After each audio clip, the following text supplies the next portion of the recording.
데이터 분석의 기초, 우리 14주차 2차 시 수업이고요. 앞에서는 우리가 이제 상관 분석에 대해서 다뤄봤고요. 이번에는 이제 회귀 모형. 제가 이렇게 장을 상관과 회귀 이렇게 묶어놓은 이유는 보통 우리가 앞에서 상관이 있어야지만 통계적으로 0이 아닐 때 우리가 이제 회귀 모형을 진행할 수가 있고요. 회귀 모형은 앞에서 다뤘던 상관 모형에 이제 기반을 해서 우리가 예측하고자 하는 게 목적이에요. 그래서 회귀 모형에 대해서 한번 살펴보도록 하겠습니다. 자, 회귀 모형이 뭔지 여러분들 이해할 수 있어야 되고요. 그리고 우리가 이제 단순 회귀, 중다 회귀, 여러분들 익숙치 않으실 텐데, 일단 회귀라는 말 뜻부터 익숙치 않을 거예요. 우리 앞에서 이제 통계학의 대가들, 피얼슨, 피셔 이렇게 얘기하면서 특히 이제 피얼슨이 상관계수를 얘기를 하면서 원래는 이제 진화론, 찰스 다윈의 진화론이 1859년에 나오고 그거를 증명하기 위해서 골튼이라는 학자가 이제 부모의 키하고 자녀의 키가 서로 관계가 있는지를 산점도를 통해서 실제 데이터를 봤는데 그때 여러분들 혹시 궁금한 게 생기시나요? 과연 이제 이 진화론에 따라서 엄마 아빠가 키가 더 크면 자녀들, 여기서 이제 평균보다 키가 크면 자녀들은 엄마 아빠보다 더 키가 큰 자녀들로 성장할 거냐? 엄마 아빠가 키가 작으면 자녀는 더 작게 이렇게 성장할 거냐? 이런 거를 이제 보다가 실제로 연구 결과를 봤더니 엄마 아빠가 평균보다 키가 크면 자녀들은 엄마 아빠보다는 좀 작으면서 평균에 근접해 가거나 거꾸로 엄마 아빠가 평균보다 좀 키가 작은 아이들은 자녀들은 평균에 좀 더 가까워지면서 엄마 아빠보다는 좀 더 키가 큰 그러면서 우리가 이제 물론 과거에 사람들하고 비교해 보면은 평균 키가 5cm, 10cm 커진 면도 있긴 하지만 그렇다고 우리가 3m, 4m 이런 거인들이 많아진 건 아니잖아요. 그래서 우리 이제 평균적인 성질을 인간의 어떤 성질을 유지한다. 그걸 표현할 때 평균으로 돌아간다. 획이라는 뜻이 돌아간다는 뜻인데 어디로 돌아가느냐? 평균으로의 회귀에서 앞에 평균으로가 이제 생략된 말이고 그래서 돌아간다는 뜻인데 그 돌아가는 거를 예측해주는 변수를 우리 앞에 실험 연구에서는 독립 변수, 종속 변수 이런 표현을 썼는데 회귀 모형에서는 이제 예측 변수라는 표현을 써요. 물론 종속 변수 대신에 뭐 성과 변수라는 표현을 쓰기도 하고요. 그래서 예측 변수가 하나인 경우는 단순 회귀, 예측 변수가 2개 이상인 경우는 중다 회귀 이렇게 하는데 왜 이제 방정식이라는 말이 들어왔냐면 우리 이제 부모의 키를 가지고 자녀의 키를 예측한다고 했을 때 여러분들 뭘 알고 싶으세요? 엄마가 150, 아빠가 170일 때 우리 딸은 몇 cm까지 클 것이냐? 엄마가 170, 아빠가 190일 때 우리 아들은 몇 cm까지 클 것이냐. 이런 걸 우리가 방정식을 수립해 가지고 숫자를 대입한다 그러면 x가 얼마일 때 y는 얼마가 될 거냐. 이럴 때 하나의 x만 넣는 거를 단순, 2개 이상의 x가 들어가는 거를 예측 변수가 들어가는 거를 중다. 근데 그거를 방정식 형태로 작성을 할 수 있어야 되고 조금 이따 여러분들 실습하실 때도 포지 클라우드 가서 회귀 모형 결과를 해석할 때는 단순히 통계적으로 유의미한지 보는 것뿐만 아니라 방정식을 제시할 수 있어야 된다.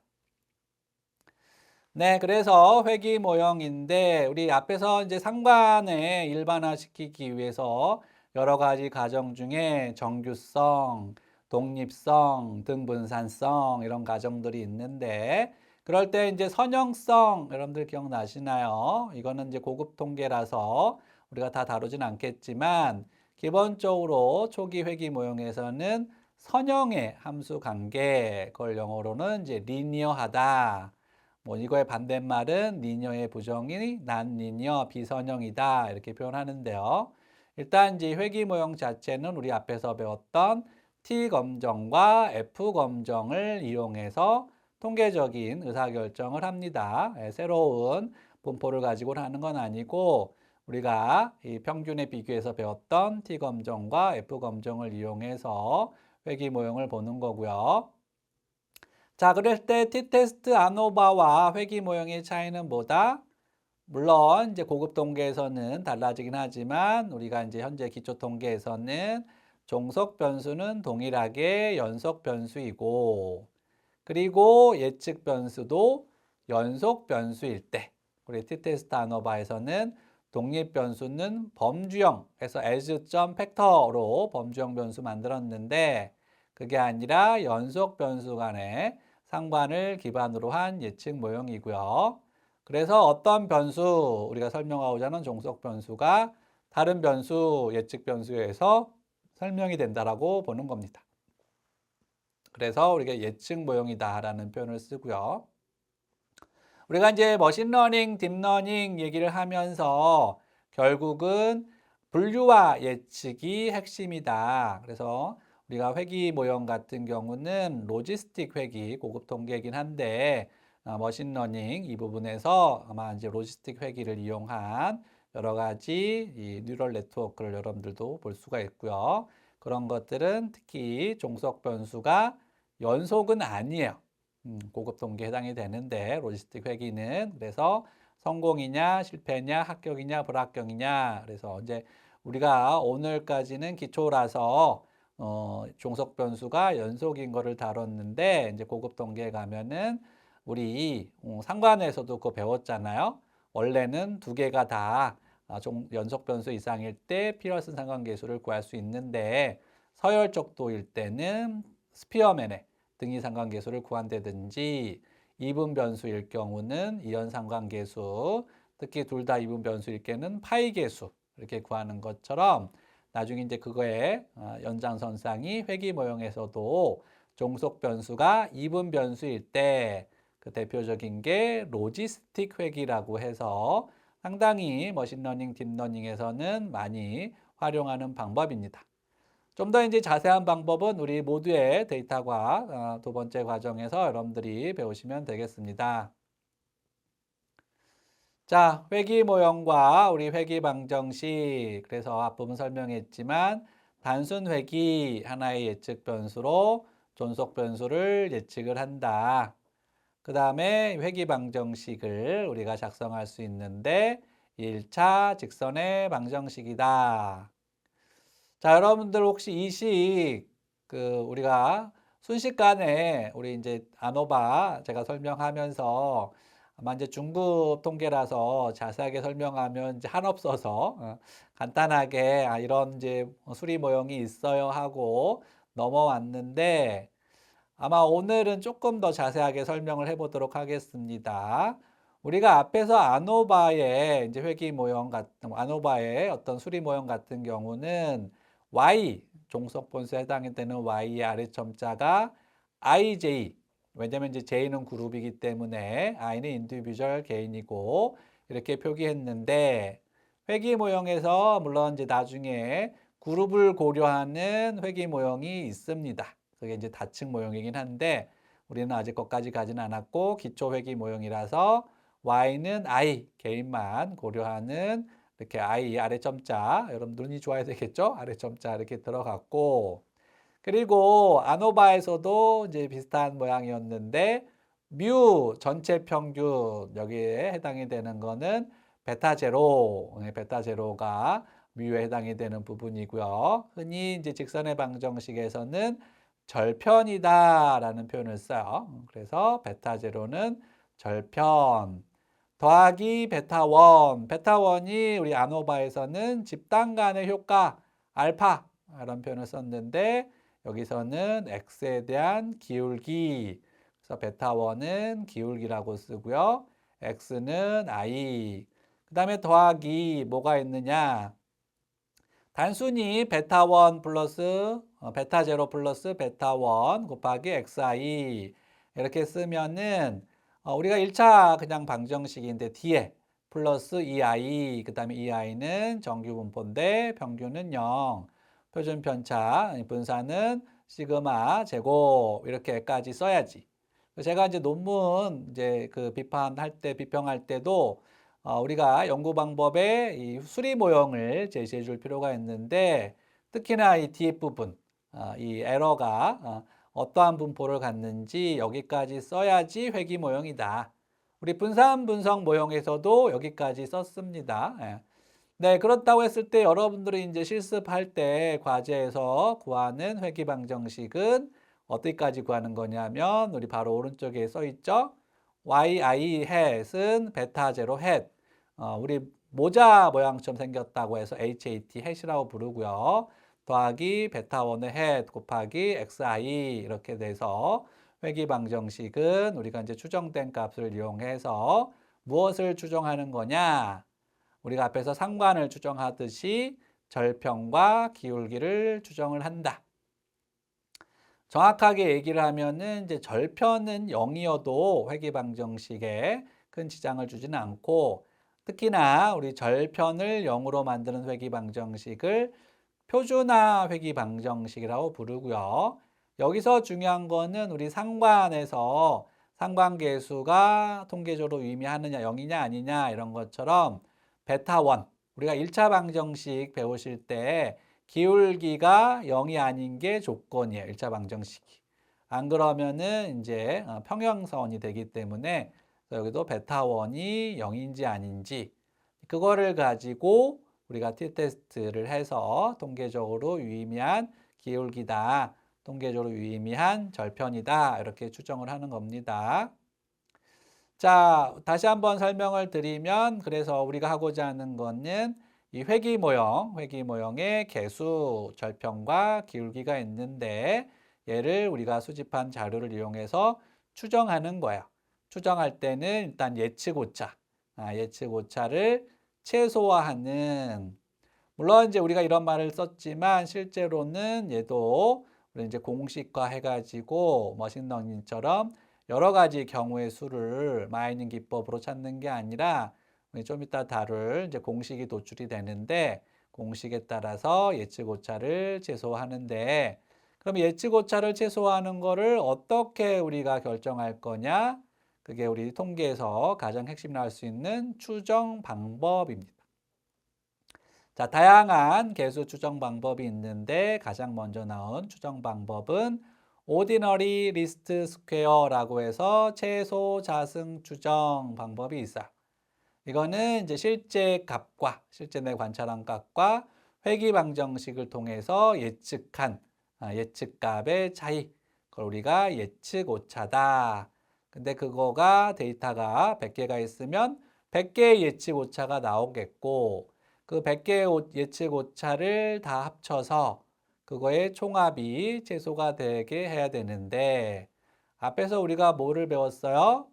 편차 점수, 실제로 예측 오차를 구하는 공식이 원점수 마이너스 평균 이 공식이 실제로는 편차 점수 구하는 공식이 예측 오차 구하는 공식과 유사해요. 그리고 실제로는 예측 오차의 합이 항상 0이 되죠. 플러스가 나오기도 하고 마이너스가 나오기도 하기 때문에. 그래서 예측 오차 요 값에 이제 0을 만들지 않기 위해서 얘를 제곱을 한다.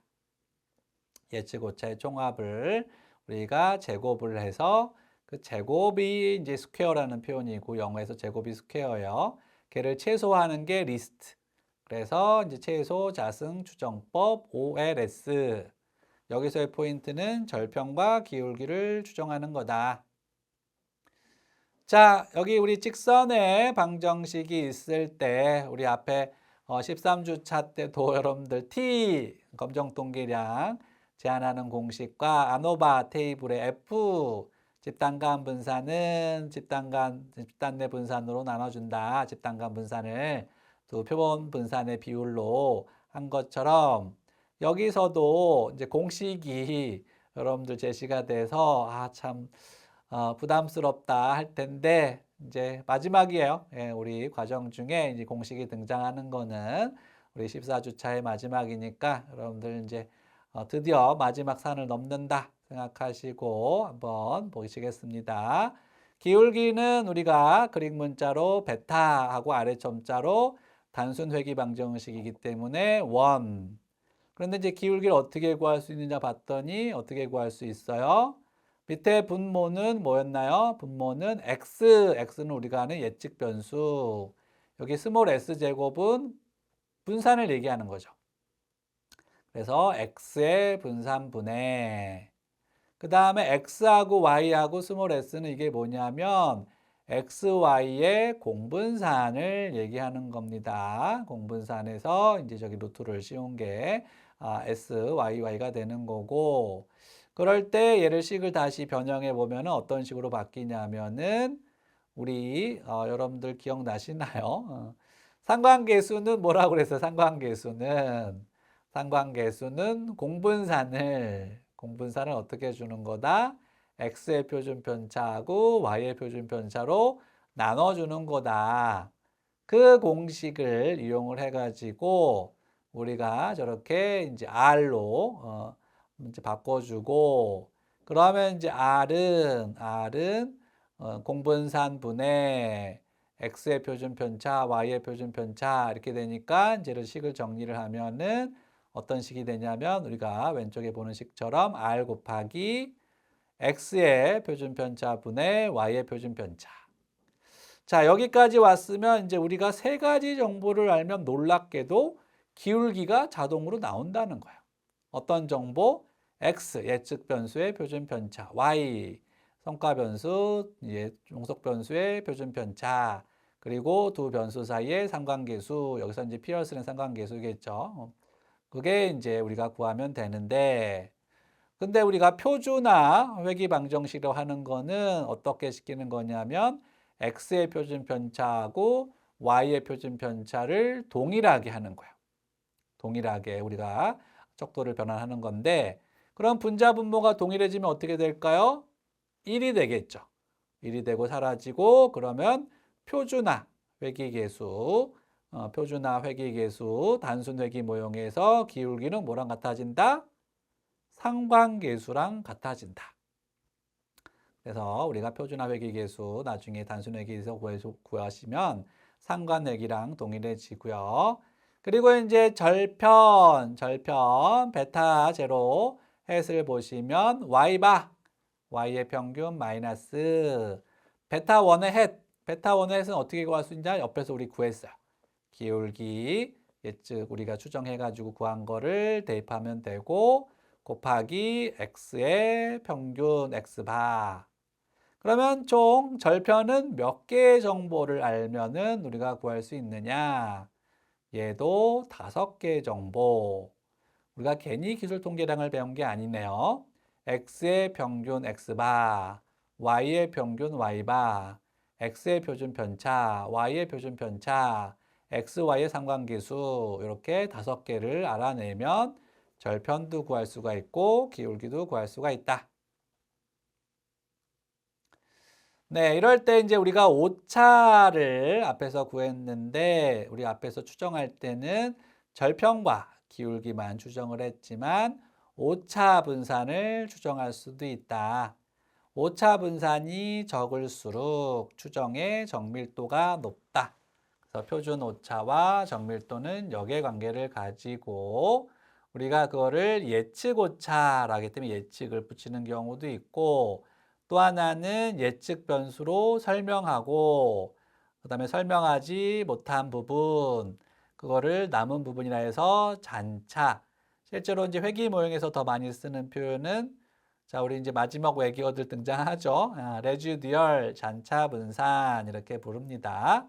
오차 분산 앞에서 우리 회귀 모형, 수리 모형 설명할 때 뒷부분에 이 i는 정규 분포 n 가로 열고 0 쉼표하고 이렇게 오차 분산을 적어주는 거고, 쟤도 이제 회귀 모형마다 다르기 때문에 추정을 하는데 저 추정에서 이 오차가 작을수록 정밀도가 높다.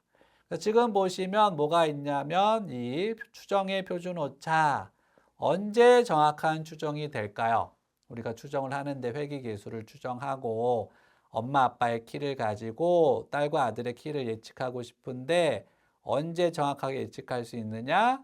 첫 번째는 SY, Y라고 하는 거는 종속 변수의 표준 편차죠. 그러니까 우리 이제 자녀들의 키가 뭐 요즘은 다 비슷해가지고 160에서 170 사이야. 그러면 예측하는 게 상당히 쉽죠. 160에서 170 사이 이렇게 얘기해 주면 되고 뭐 중간이 165 정도 클 거야 이렇게 예측하면 되는데 이게 이제 편차가 커. 막 거인이 등장하기 시작해요. 막 2m, 3m. 이렇게 종속 변수의 표준 편차가 클수록 추정의 표준 오차는 커질 수밖에 없고요. 그리고 루트하고 가로 열고 1-r 제곱 가로 닫고 여기서의 포인트는 실제로 우리 종속 변수의 종속 변수의 표준 편차는 우리가 저거를 연구하려고 하는 거기 때문에 저게 큰 게 이제 문제가 되는 건 아니고 실제로 오차를 적게 하려면 만약에 저 식에서 r이 1이다. r이 1이라고 가정을 하면 1제곱은 1에서 1-1 그러면 오차가 없는 거예요. 완벽한 상관일 때는 오차가 없다. 반대로 r이 0이야. 그러면 루트 1, 그냥 1이죠. 결국은 하나도 우리가 예측을 못하는 경우죠. 그래서 상관계수, 근데 보시면 상관계수를 제곱한 거와 관련이 있다. 자, 이 부분이 바로 우리 유명한 결정계수, 우리 회귀 모형이 다양한 회귀 모형을 도출할 수가 있는데 어떠한 회귀 모형이 좋은 모형이냐? 분산의 비율 설명해 주는 분산의 비율을 우리가 따지는데 그럴 때 이제 중다상관계수란 걸 구할 수가 있고 이 중다상관계수를 이제 제곱을 했을 때 이게 결정계수가 된다. 상관이 0.8이면 88에 64, 64%를 설명할 수 있다. 제가 앞에서 상관에 대해서 높은 상관이다 얘기했을 때 0.6이 넘어가는 상관 잘 안 나오거든요.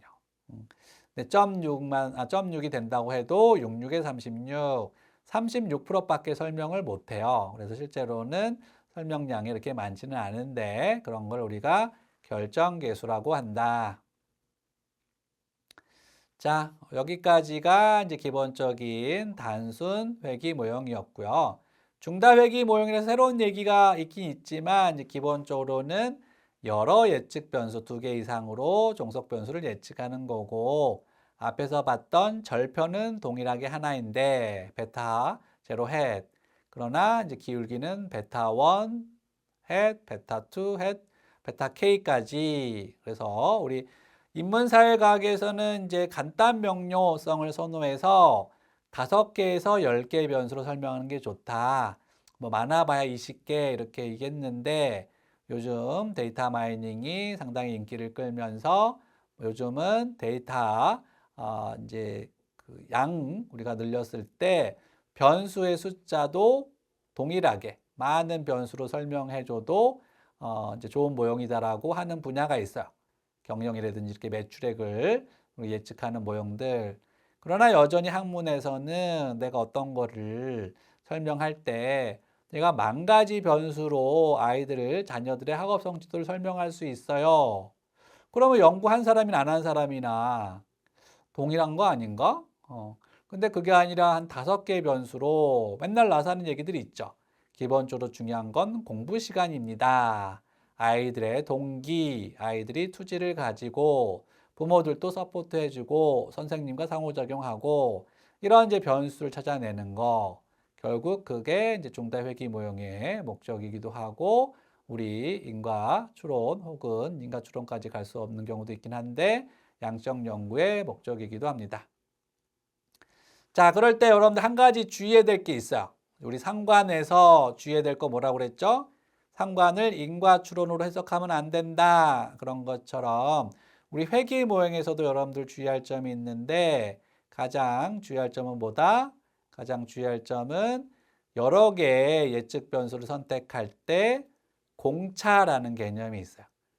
우리 커피 여러분들 좋아하시는지 모르겠는데 공차, 그 공차 말고 하나의 예측 변수를 다른 예측 변수들로 설명할 수 없는 정도에서 분산 팽창 계수 VIF 공차의 역수 그래서 다중 공선성 개념이 있습니다. 특히 이제 두 변수가 다중 공선성 상관으로 치면 뭐 0.9 이상, 뭐 0.8일 때도 있고 그래서 두 변수가 비슷한 변수일 때 둘 다 넣어서는 안 된다. 우리가 상관이 0.9가 아니더라도 하나를 넣고 또 개별적으로 하나를 넣었을 때 둘 다 플러스 플러스가 나왔는데 두 개를 동시에 넣었을 때 하나가 마이너스 나오는 경우는 다중공선성에 해당이 되는 변수예요. 그럴 때는 그 변수는 제거를 해야 됩니다. 네, 그리고 우리가 전통적인 예측 변수 선택하는 방법은 먼저 가능한 모든 변수를 다 넣는 방법도 있고 아니면 넣은 다음에 하나씩 빼는 방법 아니면 하나씩 증가하는 방법 아니면 자동으로 유의미한 통계적으로 유의미한 것만 결정하는 방법 아니면 우리가 어떤 모형을 설정해 가지고 변수를 투입하는 방법 이렇게 이제 다양한 방법들로 우리가 나눠볼 수 있습니다. 네, 우리 이제 이게 중급 통계라서 데이터 분석 기초니까 이제 간단하게 맛배기 식으로 설명을 드렸습니다. 네, 단순 회귀 모형 두 변수 사이의 상관을 기반으로 한 예측 모형이고요. 우리 OLS 기법을 이용해서 기울기와 절편을 추정할 수 있다. 여기서 이제 상관계수의 제곱인 결정계수를 이용해서 설명을 할 수가 있고 추정의 정밀도는 표준 오차와 역비례한다. 특히 중다회귀 모형은 공차와 분산 팽창 기수들을 활용해서 다중공선성이 있는 변수를 제거해야지 모든 변수를 같이 넣어서는 안 된다. 예측 변수를 선택하는 방법에는 여러 가지 방법이 있지만 대표적인 방법이 모든 변수를 다 넣는 방법과 통계적으로 의미가 있는 방법만 자동으로 선택해지는 방법등이 있다. 네, 여기까지가 우리 14주차 상관과 회귀에 대한 내용이었습니다. 자, 그럼 이어서 우리 실습으로 넘어가도록 하겠습니다. 수고하셨습니다.